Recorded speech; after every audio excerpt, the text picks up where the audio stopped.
So we viewed close to 20 odd houses across 5 different districts. We made countless of offers, all got rejected because we are buying more for investment rather than own use. So we didn't want to overpay just when we kind of thought that all hopes are lost, because sometimes when you view a lot of houses, it can be quite tiring even from an agent perspective.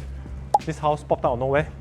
And I guess it's only fated that eventually we're going to land at the area that we have been specializing in the past 15 years, and that is District 15, East Coast. For sure, we're going to rent it out. So I thought, might as well just show you guys around before this is gone for the next 2-3 years, hopefully. Right, today, in my shades because my eyes is a bit swollen, hope you don't mind. So, let's go.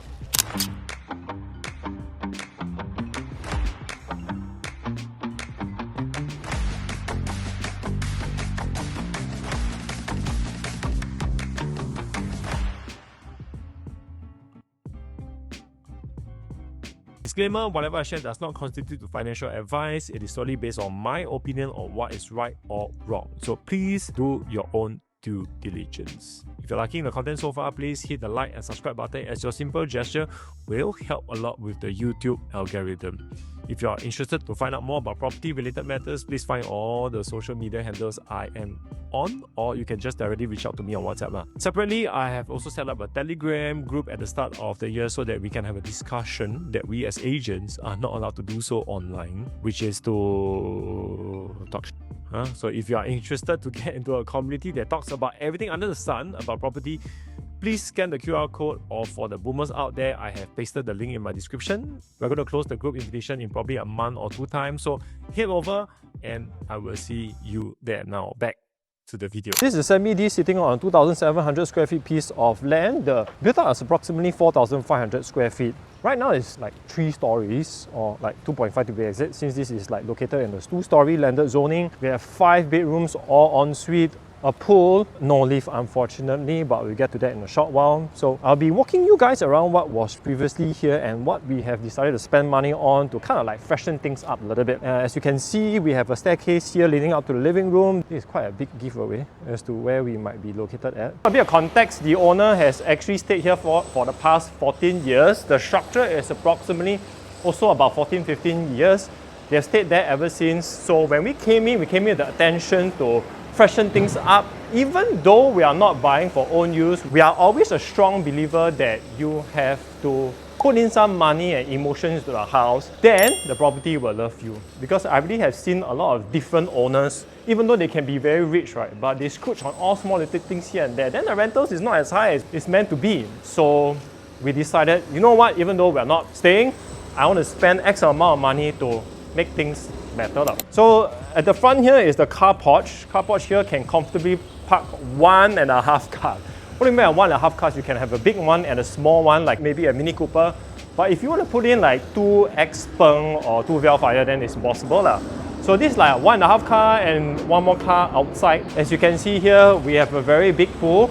Unfortunately, this house don't have a lift. We tried to see whether we can put in a lift because I always believe it's good to have a lift, but unfortunately it's not possible and it is what it is. So as I mentioned, we are always constantly trying to freshen things up, and this is the first spot that we say, you know, we need to change something.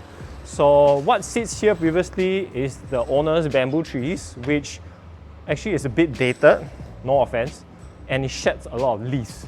So we say, you know what, I just cut everything out, dig everything out. We actually put in close to 5 of these gardenia trees, and it costs us quite some bit. It's about $5,000-6,000 just to beautify this part of the house, because as it grows in the next few months or years, then you will have a sense of privacy here. The decking here, of course, it's a little bit old. We have changed as much as we can. We have replaced as much as we can. So coming up here, this is the step up.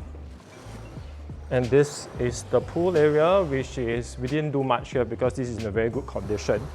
But this is really a spot where the kids can potentially just soak their feet. It's really a nice spot for you to kind of unwind. So same thing here, we have changed a lot of panels. We make sure that everything is all in good and working condition, because it's very normal after 15 years of staying in the house, things will fall apart, wear and tear. It's very normal. So we come in and we do whatever we need to do. So this spot here, as you can see, all is being done up very nicely. I'll show you guys the interiors in a bit later. So this spot here used to be where the owner had plenty of like pots of plants. They have their outdoor gardening here. We're not exactly a fan of gardening, so we also thought maybe the next occupant or future tenants will find it a problem to maintain the garden. So you know what, we decided to take out everything, dig out the soil and level this up. That's why you can see the color here, and this one is a little bit different. This is a bit more brown and that's more darker one. So this used to be the plant area, but ultimately we do that because, come I'll show you guys, we want the future occupants to probably have a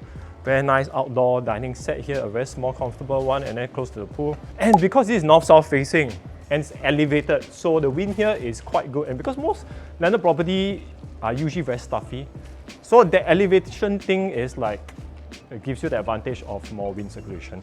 So this spot here really is very nice for one to have outdoor dining set here, and then you enjoy the outdoor space.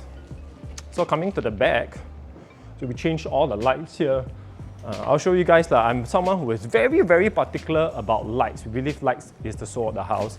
Now, of course, all the design stuff like the kitchen and whatever this is, I have to credit my wife. She's the one who designs it. She sits down with the designer to design how we want the kitchen to be. So the back of the house, on the side here, we have this shower area. It's really meant for people to finish swimming and then take a quick shower here before they go into the common toilet. And this is the second wash area. So what we thought about it is actually it's very practical. And then you wash your hands here, you can wash your dishes, and then we'll be providing a dishwasher and then washer and then a dryer. Although we have this drying rack, but we want to make sure that the tenant has everything that he or she needs.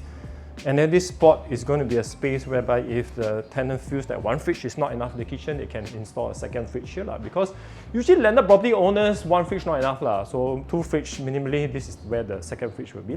And then the owner previously installed some awning, which is very useful. Otherwise, when it rains, it can be quite bad. So this is very, very handy. Kitchen space here, I'll show you guys in a bit, but this is us exploring the edges of the house.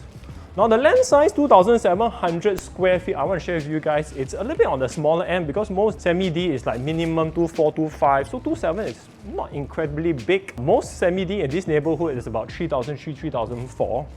But I feel for us, it's a bit more like new launch. My land size is a bit smaller, but my quantum is one of the cheapest in the entire neighborhood. So my selling point is really about entry level. So even though it's 2,700 square feet, my width is close to about 10 meters on the front, which is quite sizable. And at least I have a pool, a small little area here. It doesn't feel small because some semi-D can be quite big on paper, but you feel like the space it feels very narrow, but this one surprisingly feels good. So 2,700 square feet is more on the smaller side, but we fitted it into a very attractive quantum, which I'll share with you guys in a bit, okay?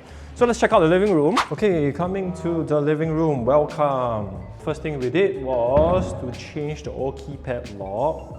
So we changed it to this digital lock. Welcome to the living room space. Now this by semi-detached standard is not very, very big, but it's okay lah. So what the previous owner had was like a TV console here, which we felt like it's a bit weird because at the back they actually had this very huge storage place where they had very nice lights. I took some video, my editor will add in for you guys accordingly. I feel that it makes the living room space look a little bit smaller than what it's supposed to be. So we thought, you know what, just take this out because we're going to reverse it in the other way, whereby this can be the potential TV console where the next tenant can actually put it. So this will increase the living room space, and that's what we wanted to do. So we have polished the entire flooring. This is a dead space. So imagine you have a sideboard here, sofa, TV, more like it. Because over here you got this opening here, it can be a little bit dangerous for younger kids. So for teenagers or let's say kids that's 9, 10 years old, it's really a nice spot. You can sit down here and just sort your legs. Quite nice, quite okay. You can just put your legs here. Maybe I have one simple party before I hand over the keys to the next occupant. Who knows? So this spot here also same thing. And because we are elevated, then once you open these two windows up, naturally, as I mentioned, it can be quite breezy. The living room is segregated from the dining. Come, let's check this out. So the first question I asked myself is, can I accept the step up? It's because there's quite a lot of step up in this house. The answer is no, but it is what it is, I guess. This is a design thing. I have a lot of questions about this house, but I can't accept that. There's really nothing much I can do. So this step down here is towards the bomb shelter. It's a bit dangerous, but like I said, it is what it is. There's nothing much I can do. This is a storage place. This is more store. We ever thought of like sealing this spot here? Because yeah, it's quite unsightly, but also very dangerous. Because if you seal this spot here, you open up, no, the person don't know, just go straight down. So just leave it as what it is, just a storage place. So this is the dining spot here that is quite bright because there's a lot of glass here. And that was where we were outside just now. So for those of you guys who are into outdoor space, you can have outdoor dining set, you can just go to and fro from the inside to the outside. So same thing here, we have changed the entire lights of the house. We wanted to install some fans, but realized that the previous owner had this ducted aircon here, which kind of is the position of the fan usually. So I cannot do it. Otherwise, I'm happy to install a fan here, but maybe a high-cool fan, but cannot. So this aircon and that aircon sits the position of the fan. And new curtains and blinds at the side.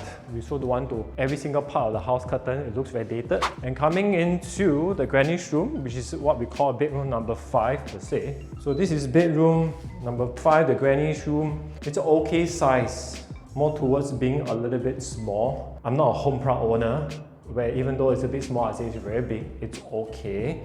Can be bigger, but this is really like the granny's room because I don't have a lift here, unfortunately. I can't install a lift. The only way I can install a lift is I take out the pool and then the lift is outside, but why should I do that? It's so expensive. But anyway, this is the granny's room. You have your own ensuite, and then right outside here is the maid's room. So this maid's room here has her own ensuite. I think this layout, although everything is a bit smaller, land a bit smaller, but it's very practical, very efficient.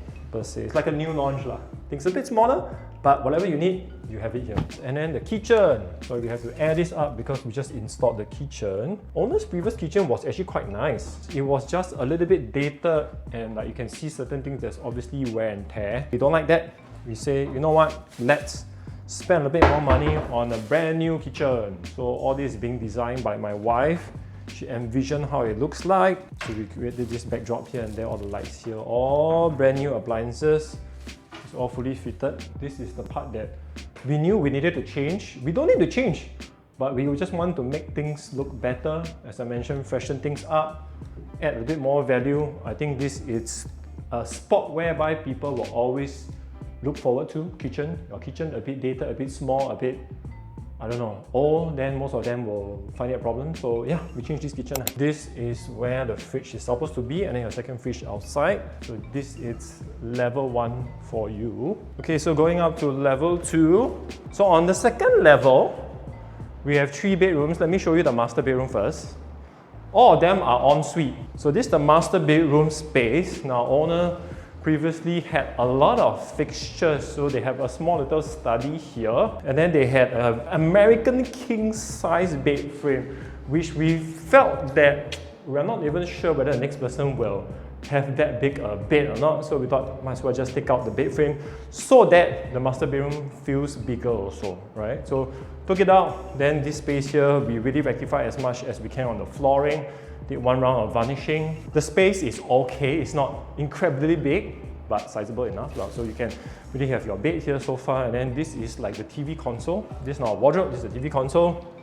So you can put your TV here, and then you have a sliding door that opens up towards the southern side. As a north-south facing, so there's going to be a lot of wind, but it's really for people who are not exactly a fan of aircon. You open this up, it can be quite windy. Same thing, we have changed every single light here, including the fan, and then we come into the walk-in wardrobe space. Of course, outside also we still got more panels, but inside here is where the walk-in wardrobe is. This one we did not change because this one really very good condition. As I mentioned, the owners really use very good stuff. So coming to the toilet, big, spacious enough. The only thing is it doesn't have a him and a her, which we were contemplating whether we want to do it or not, but it can be quite expensive just to accommodate a him and a her. So anyway, this is just one. This is a bathtub. Everything we have touched up, we have changed things that we are supposed to change. And the back here is the shower area. Coming into the second bedroom. So second bedroom here used to sit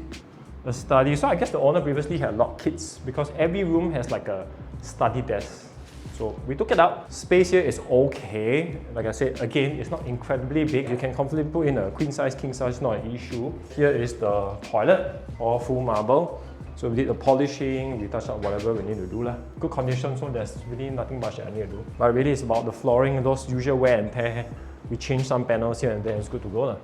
Curtains also all we installed new ones. And then coming to bedroom number, is it 1, 2, 3? Bedroom number 4. So bedroom number 4 also ensuite. This one is much larger than the other one. Bed frame is here. We have a small little balcony space here, so there's a fair bit of ventilation coming through. Air cons, we change whatever we need to change. Actually, most of them are only like 3-4 years old. There's some of them that is faulty, so we change it. You have this ensuite here. So even though the rooms here is not incredibly big for semi-detached standards, it's very practical because all ensuite. So level 2, we have 3 bedrooms, as I mentioned, master bedroom, common bedroom, 1 common bedroom 2. And then let's check out our level 3. Oh, sorry, I'll correct myself a little bit. It's the attic. Because the technicality of it is if you're in a 2-story zoning, again, you cannot call it a 3-story house, you got to call it a 2.5. So this is the second family area. Owner used to have, again, another study setup here. Really got a lot of study, like 4, almost 5 bedrooms. Every single bedroom has a study. So we thought that it's like taking up too much space. So we took it down now. There's a lot of storage space here last time. Took it out so that it gives the tenants an opportunity to maybe put a small little TV console here, small little sofa. So this is your second family room, which is quite open and airy. Plus point. So anyway, this is bedroom number 5. All these are all good quality stuff. We didn't see the need to take them out. And you have your own ensuite. Again, let me show you guys. I show you the part that we spent a little bit more money on, and that is the balcony on the 3rd level. So that condo there, I'm not going to tell y'all what exactly is that condo, but for those of you guys who know District 15 well, you know which condo this is really. So here used to be empty.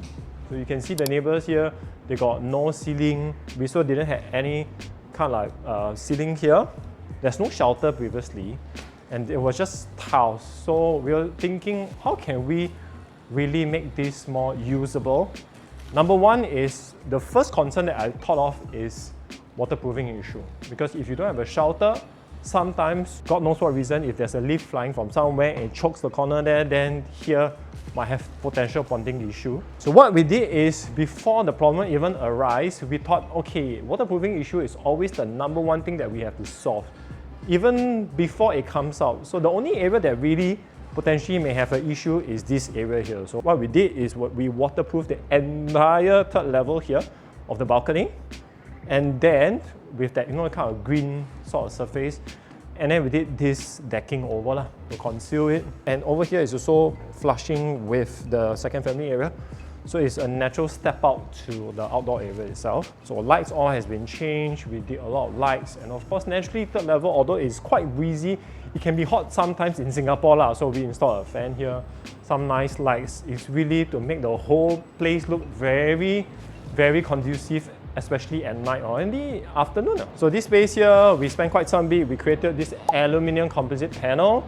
It's really a form of shelter to prevent waterproofing issues, and it's really for the tenants or future owners to kind of like enjoy this space now. Because if you don't have it, imagine raining, how to enjoy this space, and then waterproofing issue also.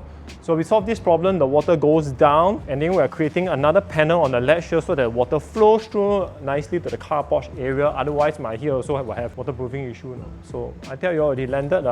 First thing is to always try to solve your potential waterproofing issue. Understand where exactly we have waterproofing issues, okay? So yeah, I mean, this 3rd level is where those of you who love to entertain, this is a very nice spot. It's very airy, it's much elevated, and this is towards the southern side. It's very windy. This is where you can have your barbecue corner. I don't know, there's a lot of electrical points here, you can do a lot of things here. So there you have it. This is a simple tour of our house that we bought just only like 2-3 months ago. We really searched high and low for a house like this that we feel that on the longer run, even if I hold it, it will give us tremendous value. We can't afford District 10.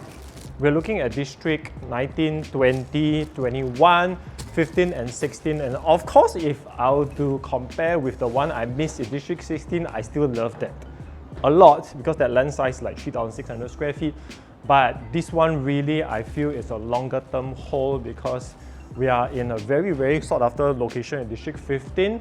Did we got lucky? I wouldn't say lucky, we were quite decisive and the listing wasn't there for everyone to see. I'm not too sure why a lot of people are asking me, hey, was this listing ever for sale? We came in fast, we negotiated fast, and yeah, the rest is history. So yeah, we were searching high and low in districts that we feel has plenty of demand. So District 19 is your Serangoon area, there has a lot of people looking constantly. And then our District 20 where we came from previously also got a lot of people looking for houses. We're looking for like Thomson, we're looking for like around the St. Nicholas area. Every single CBD is like 6 million plus $7 million really. And then District 21 is a bit pricier. CBD there will cost about $6.5 to $7 million. And then 16 is a bit cheaper because further out. But I also believe that for those of you guys looking at District 16 properties per se for landed, I think it has also a lot of potential because District 15 properties are getting more and more expensive. And then the spillover will happen, I believe, in the next 5-6 years. And District 16 is going to get more and more exciting with whatever that's happening in the Bayshore area. So when I mean District 16, I mean more towards the Lucky Heights, Sanet, and all the way to the Eastwood area. I think that one has tremendous potential because the price there is still quite attractive. We really wanted to come in here. We can just literally take possession of the house and rent it out. No, we didn't want to do that even though we're buying for own use. As I mentioned at the start of the video, we are firm believers that if you love the house more, you spend a bit more money to groom it, eventually the house will love you back. Right? I'm not too sure how many of you guys ever had this argument with your spouses because I really have seen a lot of owners who scrooge on every single little thing, but yeah, that's not us. So we came in and changed whatever that we believe is necessary because it will probably aid us in our hunt for the next tenant. So we changed all the lights, we changed whatever floorings, we changed things that will add value to the house. And a lot of people say that, hey, you spend, let's say, $100,000 or $120,000, $150,000, it goes down the drain. Now, I want to say that that is actually applicable to like HDB or condo. But for lender, if you spend $100,000 or you spend X amount of money in the right places, you will not only get back the $100,000 that you spend, it might potentially give you more value. So this is really more for landed. For condos and HDB, I agree, not so much, but landed, sometimes you need to spend, you need to spend. So we spend on kitchen new, lights all new, repaint the whole entire house, do the waterproofing, do this decking, do this ceiling. Does it increase the value? I believe so. Okay, so before we finish this tour of our house, I also asked the floor in our Telegram group in regards to any question they might have in my search for this landed property. Let's see what kind of question they have, okay? So the first question is, did you take maximum loan? The answer is yes, I took close to maximum loan, so I don't need to show funds. And how much money I set aside for renovation? So I don't want to share exactly how much I paid for this. I think for those of you guys who are familiar with District 15, it's not easy to find out how much I pay, but I want to let you guys guess accordingly, okay? So how much money have I set aside for renovation? Originally, my budget, I can tell you, was somewhere around 6+ because I wanted the proceeds from my previous house to flow through to the next house, and then I set aside maybe about 400-500K so that I can use it some bit for renovation, to freshen up the house, and also keep X amount of money in the bank. Because if I were to rent it out, even though I rent it out at semi-high price, it's still going to be negative cash flow every month. So I want to create a safety net in the bank account whereby this amount of money is used to pay for the assets that I need to come up with. But unfortunately, in this case where I've increased the purchase price to a higher level, I do not have that, so everything else all comes from my pocket. So how much did I set aside? I think we were ready to not go beyond $100,000. So we still don't have the final bill yet, but it's somewhere around there. When is my exit period? Is it once SSD is over? The answer is no. It's really highly dependable on when a certain price has been achieved. It can be 3, 4, 5, 6, 7, 8 years. I'm prepared to wait. Because I haven't thought about it. If I buy this kind of quantum, I already spend so much money on stamp duty. And then I want to quickly sell, flip, and for what exactly, right? So this kind of property, if I flip it, what am I going to buy next? I'm going to buy detached, man. I think that is very stressful. So my thought process is I want to maximize as much as I can while I still can, because I'm no longer young. Things are going to get more and more expensive. Number two is I'm not getting any, as I mentioned, not getting any younger, I'm getting older, which means my tenure is shortened. Price goes up, tenure shortened means it's going to be much harder for me to afford. So I thought, you know what, secure this first. Hold as long as I can. I'm prepared to hold 5, 6, 7 years, does not matter so long as a certain price has been achieved, and then we'll figure out from there. So exit quantum, 50% gross from entry, that's too much. I think exit quantum, I'll keep it to myself first. So if I, let's say, spend $6, $7 million, I think exit quantum gross profit should be like $2 to $2.5, $3 million, and then off I go. But that's food for consideration. The next question is, when looking for your landed property investment, what baseline financial assumptions do you justify buy and rent out approach? So firstly, we have no aspirations to stay in a landed property for now, because our family size is only a family of 4. We don't have our parents or in-laws staying with us. So I think that a landed house is too big for a family of 4, whereby my kids are sleeping in one room, sometimes they sleep with us in the master bedroom, so I do not need so much space. And the upkeep of a landed house is crazy. So for us, it was purely buying, hold a property to hedge against longer term inflation, and that was the main plan. So I never think so much, we will not stay in this. Maybe in the future, who knows, but unlikely because kids are in the Bukit Timah area. I come District 15, I'll go crazy every day, The next question is, given that the non-owner occupied property taxes and ongoing maintenance and income tax on rent is very high, is the strategy driven primarily by net yield, or are you underwriting it mostly on long-term land value appreciation? The answer is long-term value appreciation. Nobody buys landed because of the net rental yield, because your rental yield for landed is usually on the lower side of 2 to as low as 1.5%. So if you say that you're buying for rental yield, that's crazy.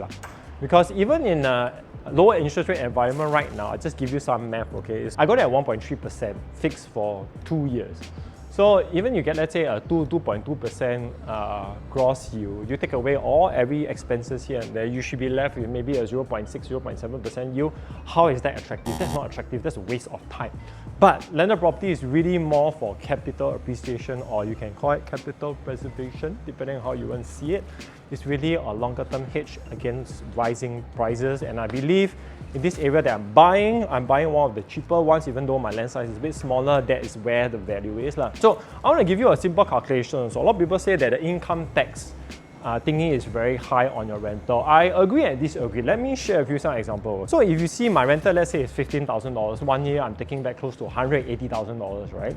So if $180,000 is my gross rental, I need to subtract all my expenses.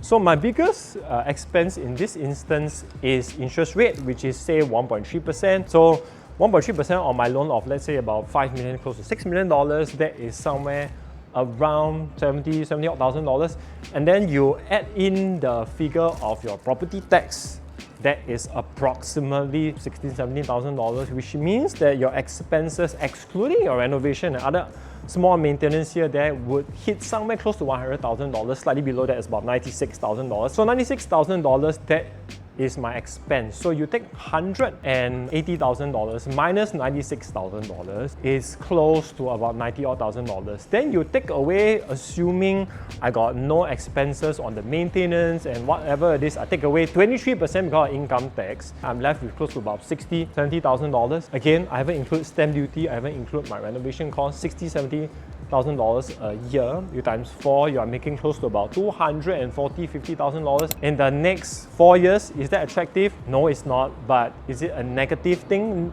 The answer is no, it's not. Ultimately, $250K is really nothing, because my stamp duty is already close to $300,000, $400,000. So if I subtract it, it means that my rental is meant to offset close to 70-80% of my stamp duty. And then I haven't factored in my renovation cost, which is $100,000.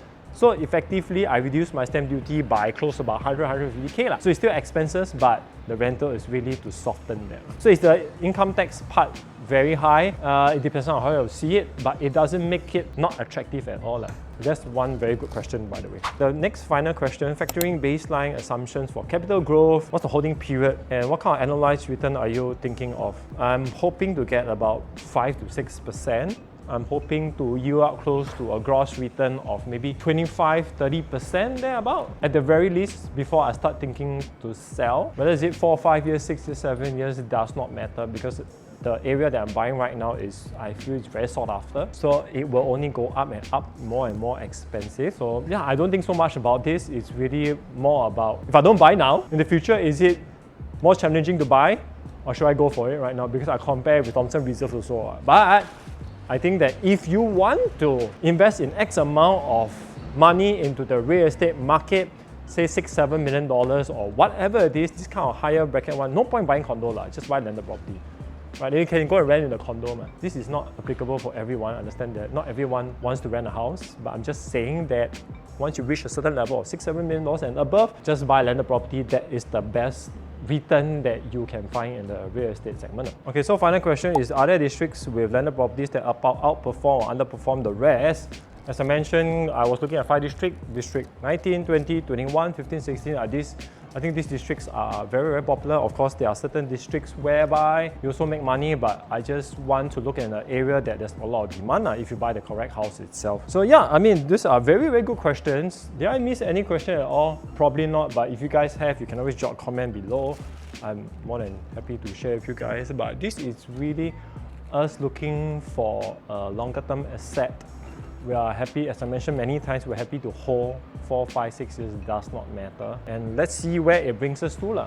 So meanwhile, we have already, good news, rented this out already. We might just come here for a simple party here and there before we pass the keys to the next tenant. So that's why I say already, the tenant who is about to move in also like that we have done certain things in the house. So this is the advice I give you guys out there for landed properties especially. Just spend whatever you need to spend to freshen things up. It will give you good karma.